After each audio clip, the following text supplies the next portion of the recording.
Hello friends, या व्हिडिओमध्ये आपण माहेश्वर सूत्राचं जे प्रयोजन आहे त्यातलं सर्वात पहिलं प्रयोजन जो आहे वर्ण प्रत्याहार निर्माण ह्याबद्दल पाहू। प्रत्याहार म्हणजे काय असतात, त्याची निर्मिती कशी होते हे सर्व पाहू।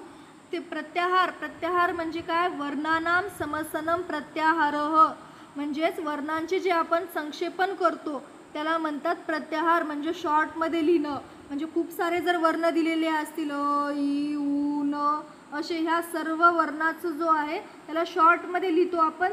शॉर्टमध्ये लिहिताना काय करतो, सर्वात पहिला वर्ण आणि शेवटचा जो हलंत आहे ईतसंज्ञक वर्ण आहे आपण त्याला लिहितो। म्हणजे अ ई उ न असं जर लिहायचं असेल तर ह्याचा प्रत्याहार आपण काय बनवू, तर अ न प्रत्याहार होईल, कारण की सुरुवातीचा वर्ण होता अ आणि लास्टचा जो हलंत होता तो होता न, अन प्रत्याहार असं लिहू आपण। प्रत्याहाराचं संक्षेपण करू। पाणिनीनुसार प्रत्याहार संख्या किती होती, 42। पाणिनीने प्रत्याहारची संख्या किती सांगितलेली आहे, 42। प्रत्याहार विधायक सूत्र पाहू आता। प्रत्याहार विधायक सूत्र काय आहे, आदिरंतेन सहेता। आदिरंतेन सहेता याचा अर्थ काय होतो पहा, पहिला वर्ण आणि अंतिम वर्ण याच्यामध्ये जे येणारे सर्व वर्ण असतात त्याला आपण प्रत्याहार निर्मितीमध्ये मोजतो, परंतु जो अंतिम वर्ण असतो त्या अंतिम वर्णाचा हलंत युक्त असतो तो अंतिम वर्ण, आणि त्यामुळे त्या हलंत युक्त वर्णाचा आपण लोप करतो। जसं की पहिलं उदाहरण पाहिलं होतं पहा, अ न। हे प्रत्याहार निर्मिती जे आपण पाहतात त्याच्या अगोदर तुम्हाला माहेश्वर सूत्र व्यवस्थित पाठ असणं जरुरी आहे। जर तुम्हाला ते समजलं नसेल किंवा काही प्रॉब्लेम असेल तर मागचा व्हिडिओ पहा माहेश्वर सूत्रांबद्दलचा, त्यामध्ये माहेश्वर सूत्राबद्दल व्यवस्थित सांगितलेलं आहे। तर पहा, पहिलं जे आहे ते आहे अ न। अन प्रत्याहारामध्ये काय काय येतात, अ ई उ। हे पहा, अ ई उ न असं माहेश्वरचं पहिलं सूत्र होतं पहा। त्यामध्ये सर्वात सुरुवातीचा वर्ण कोणता घेतला होता, पहिला वर्ण आपण अ, म्हणून इथे अ लिहिला। नंतर मध्ये येणारे आपण सर्व वर्ण मोजायचे आणि अंतिम वर्ण कोणता आहे, जो हलंत आहे तो दिलेला इथे न।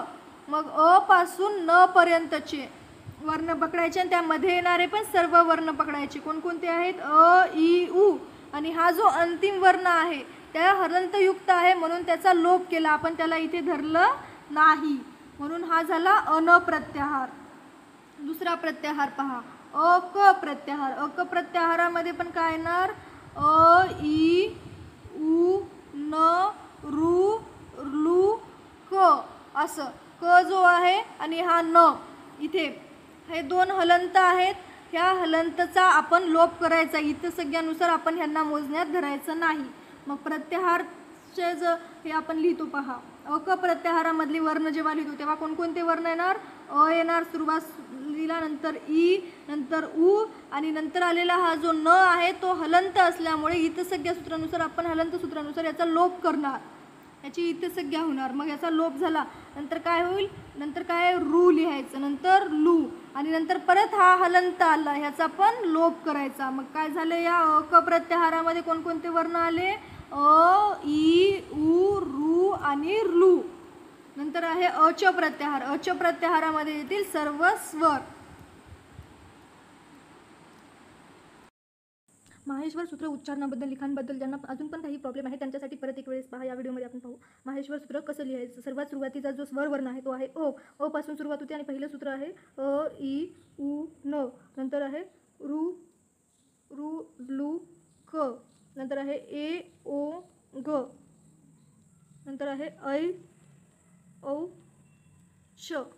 हे सर्व झाले स्वरांचे। नंतर चालू होतात व्यंजन। व्यंजनांची सुरुवात कुठून होते, ह पासून, ह य व र ट, नंतर आहे ल न, नंतर य म ग न न म, य म ग न न। हे सगळे काय आहेत, अनुनासिक। जेव्हा आपण मराठीतले लिहू तेव्हा पाचव्या ओळीमधले जे असतात ते सर्व आहेत य म ग न न। नंतर आहे पहा झ भ य, नंतर घ ढ ध श, नंतर ज ब ग ड द श। ते पहा इथे आपण झ भ घ ढ ध हे कोणत्या ओळीत लिहिलेले, चौथ्या ओळीतले। नंतर ज ब ग ड द हे कोणत्या ओळीतले, तिसऱ्या। आता दुसऱ्या आणि पहिल्या ओळीतले बाकी आहेत। नंतर दुसऱ्या ओळीतले काय काय येतात, ख फ छ ठ थ, हे झाले दुसऱ्या ओळीमधले। नंतर पहिल्या ओळीतले येतात ख फ छ ठ त च ट त व, हे झाले पहिल्या ओळीतले। नंतर क प य हे पण पहिल्या ओळीतले. नंतर श श स र आणि ह ल हे सर्वात अंतिम सूत्र. हे झालं माहेश्वर सूत्राबद्दलच्या लिखाणाबद्दल. माहेश्वर सूत्रामध्ये पहा आता सर्वात सुरुवातीला जो आहे तो कोणता आहे? स्वर अ जो आहे सुरुवात अ न होते आणि नंतर व्यंजनांची सुरुवात ह न होते आणि शेवटसुद्धा व्यंजनांचा ह न होतो. सर्वात सुरुवातीचे जे आहेत अ पासून ते च पर्यंतचे स्वर, ह पासून ते ह्या ल पर्यंतचे ह ल प्रत्याहारामध्ये येणारे व्यंजन. तर आता ह्यामध्ये प्रत्याहार पहा. प्रत्याहार सुरुवातीचा जो प्रत्याहार आहे, प्रत्याहार कसे बनवतात? सुरुवातीला एक कोणता पण पूर्ण वर्ण घ्यायचा आणि नंतरचा जो असेल तो हलंत असलेला घ्यायचा आणि ह्या दोन्हीच्या मध्ये येणारे सर्व वर्ण पकडायचे मोजण्यात. आणि जो हलंत असतो जो शेवटचा त्याला आपण मोजण्यामध्ये घेत नाही. जसं की पहिला प्रत्याहार आपण पाहू अ न प्रत्याहार. अ न प्रत्याहारामध्ये न हलंत आहे, मग कोणकोणते येणार? अ इ उ. नंतर पहा, नंतर इथे पाहू आपण सर्वात पहिला प्रत्याहार होता अ न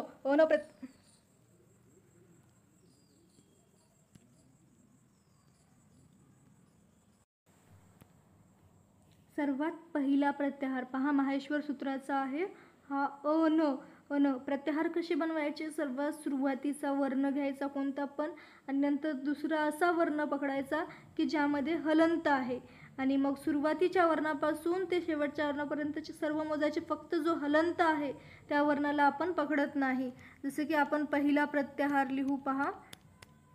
कोणता लिहू? अ न. या प्रत्याहारामध्ये पहा काय काय येईल? हा अ, नंतर ई आणि नंतर उ येईल. हा जो न आहे, न ला आपण घेत नाही. ह्या न ला आपण मोजण्यात घेत नाही कारण की तो हलंत आहे. हलंतचा प्रत्याहार निर्मितीमध्ये करत नाही. पहिला जो असतो त्याच्यापासून सुरुवात करायची, नंतर ते जो हलंत येईपर्यंत त्याच्यामध्ये जेवढे पण वर्ण आहेत ते लिहायचे. हा झाला पहिला प्रत्याहार. आता दुसरे प्रत्याहार पाहू आपण. अ क प्रत्याहार. अ क प्रत्याहारामध्ये काय काय येतं पहा. कसं लिहायचं अ क प्रत्याहाराला? ज्यांना समजत नाही त्यांनी काय करायचं? हे सर्व जे आहेत ते पहिले लिहून घ्यायचे. अ इ उ न. नंतर काय? रु लू आणि क. झालं. क आला इथं, क पर्यंत आलं की स्टॉप व्हायचं. नंतर पाहायचं हलंत कोणकोणते आहेत. हलंत जे आहेत त्यांना कट करायचं आणि जे उरलेले आहेत बाकीचे त्यांना लिहून टाकायचं. मग अ क प्रत्याहारामध्ये काय काय येणार आहे? अ इ उ रू आणि लू. हा झाला अ क प्रत्याहारामधील वर्ण. आता पाहू अ च प्रत्याहार. अ च प्रत्याहारामध्ये काय येणार आहेत? अ आणि च. अ ची प्रत्याहाराची सुरुवात कुठून आहे? अ पासून. अ पासूनचे पहा काय काय येतं? सुरुवातीला अ, नंतर ई, नंतर उ, नंतर आलाय न. पण हा न कसा आहे? हलंत. मग ह्याला घेतात का मोजण्यात? नाही. मग आपण ह्यांना लिहायचं पण नाही. नंतर पहा रू हलंत आहे का? नाही. त्यामुळे रूला घ्यायचं. नंतर लू, नंतर आहे क परत हा हलंत आहे. मग ह्या क ला आपण नाही कन्सिडर करायचं. नंतर पहा काय आहे? ए, नंतर ओ, नंतर परत ग आला जो तो की हलंत आहे त्याला पण नाही पकडायचं. नंतर पहा अय आणि औ आणि नंतर आला लास्टचा च हलंत आहे आणि च पर्यंतच आपल्याला स्टॉप व्हायचे. मग अ च प्रत्याहारामध्ये काय आले? एवढे सगळे काय आहेत? स्वर. म्हणून स्वरांनाच अ च सुद्धा म्हणतात. अ च प्रत्याहार. हा झाला अ च प्रत्याहाराबद्दल. आता दुसरा प्रत्याहार पाहू. ह पासून ते न पर्यंतचा ह न प्रत्याहार. ह न प्रत्याहारामध्ये काय काय येतात? ह य व र आणि ल. हे झाला ह न प्रत्याहार. आता पहा य न प्रत्याहार. य न प्रत्याहारामध्ये काय काय येतात? य पासून चालू करायचं. इथे जो य आहे पासून य, नंतर काय? व, र आणि ल. आणि हा जो न आला तो लिहायचा नसतो कारण की तो आहे इत सगळ्यात, म्हणून ह्याला न ला नाही लिहायचं. मग य न प्रत्याहारामध्ये कोणकोणते वर्ण येतात? य व र ल. आणि हे सर्व काय आहेत? अंतःस्थ वर्ण. अंतःस्थ वर्णाचं सूत्र पाहिलं होतं पहा. यनो अंतःस्थ. या सूत्रानुसार य व र ल हे अंतःस्थ आहेत. असा पेपरमध्ये MCQ मध्ये क्वेश्चन पण येऊ शकतो की अंतःस्थ वर्णांचा क्रम लावा माहेश्वर सूत्रानुसार. मग काय लावणार? य व र ल असेच लिहायचे. माहेश्वर सूत्रामध्ये जो क्रम आहे त्या क्रमानुसार लावायला सुद्धा क्वेश्चन येतात.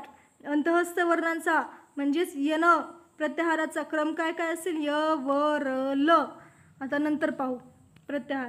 हे जे आहेत पाचव्या ओळीमधले काय काय असतील? य म ग न न म हे काय आहेत? अनुनासिक आहेत. पाचव्या ओळीमध्ये जे येतात ते सगळे य म ग न न हे कोणतं? य म प्रत्याहारामधले. नंतर पहा घ ढ ध श ज ब ग ड द श. इथून घ पासून सुरू केलं आपण आणि ह्या श पर्यंत संपवायचं म्हटलं. एवढे वर्ण आपल्याला लिहायचे. तर मग कसं लिहिणार आपण? सुरुवात कशाने केली? घ न.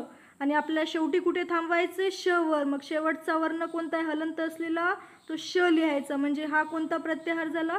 घ श. घ श प्रत्याहारामध्ये काय काय येईल? घ ढ ध. आणि हा जो श आहे हा कसा आहे? हलंत. मग त्याला नाही लिहायचं. मग काय येईल? ज पुढं ग ब ग ड आणि द एवढे सगळे येतील आणि हा श नाही येणार. हे झालं घ श प्रत्याहार. आता पहा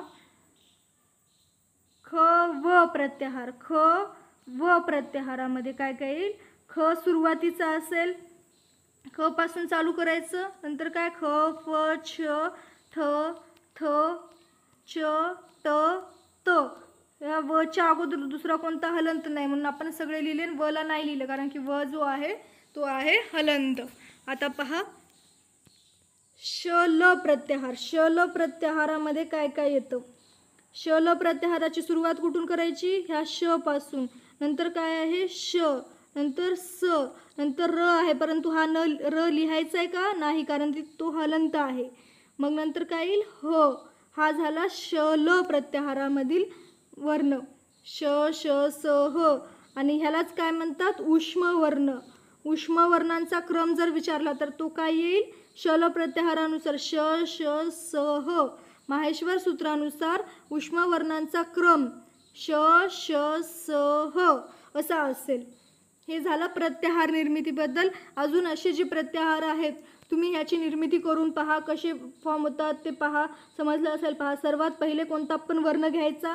नंतर कोणता पण एखादा हलंत वर्ण घ्यायचा आणि नंतर पूर्णच्या पूर्ण वर्ण लिहायचे त्या प्रत्याहारामध्ये येणारे. पण लिहित असताना काय करायचं? जे हलंत आहेत त्यांना आपण मोजण्यात किंवा लिहिण्यात घ्यायचं नाही. बाकीचे जे सगळे आहेत ते लिहायचे. हे झालं प्रत्याहाराबद्दल. याची तुम्ही प्रॅक्टिस करा. स्वतःहून करून पहा प्रत्याहार वगैरे. तेव्हाच तुम्हाला हे येतील. जर तुम्ही प्रॅक्टिस नाही केली तर प्रत्याहार निर्मितीबद्दल तुम्हाला नाही येणार. किती पण व्हिडिओ पाहिला तरी हे तुम्हाला स्वतःला असे प्रत्याहार बनवून पाहावं लागतील. तेव्हाच तुम्हाला हे समजतील. आणि माहेश्वर सूत्रामधलं पाहायचं झालं तर माहेश्वर सूत्रामध्ये ही सर्वात पहिली ओळ जी लिहिलेली आहे पहा ती आहे स्वरांबद्दल. नंतर जे आहे ते व्यंजन आहेत. व्यंजनांची सुरुवात ह शेवट ह न झालेला आहे. आणि हे जे सर्वात शेवटी सर्व सूत्राच्या शेवटचा जो वर्ण आहे तो हलंत आहे. हलंतला हे जे आहे ते इतसंज्ञक आहे.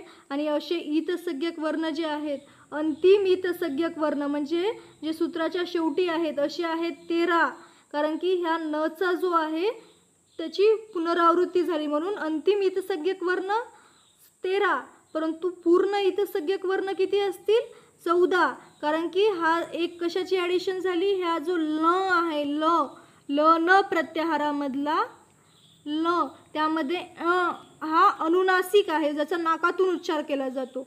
त्यामुळे तो अनुनासिक आहे आणि तो इतसंज्ञक आहे. त्यामुळे जे टोटल इतसंज्ञक वर्ण जे म्हणलं ह्या पूर्ण माहेश्वर सूत्रामध्ये तर असतील ते 14 आणि अंतिम इतसंज्ञक म्हणलं तर किती? 13. पूर्ण इतसंज्ञक 14. हे झालं इतसंज्ञक वर्णाबद्दल. आणि माहेश्वर सूत्रामधले स्वर जे आहेत ते अच प्रत्याहारात आणि व्यंजन असतील हल प्रत्याहारात. व्यंजनांचं प्रत्याहार कोणतं येईल? ह ल. आणि स्वरांचं स्वर जे असतील ते कोणतं असतील? अच प्रत्याहार. व्यंजन ह ल. आणि अंतःस्थ वर्ण कोणत्या प्रत्याहारात येतील? यन. यन म्हणजे काय? अंतःस्थ. आणि हे जे आहे शल शल प्रत्याहार म्हणजे काय असेल? उष्म वर्ण. आणि याचा क्रम अंतःस्थचा उष्मचा माहेश्वर सूत्रानुसार अशा प्रश्नांसाठी तुम्हाला माहेश्वर सूत्र पाठ असणं खूप आवश्यक आहे. माहेश्वर सूत्र पाठ करा. प्रत्याहार निर्मिती प्रत्याहार स्वतःहून बनवून पहा. वेगवेगळे प्रत्याहार तयार करा. ठीक आहे. Thank you so much.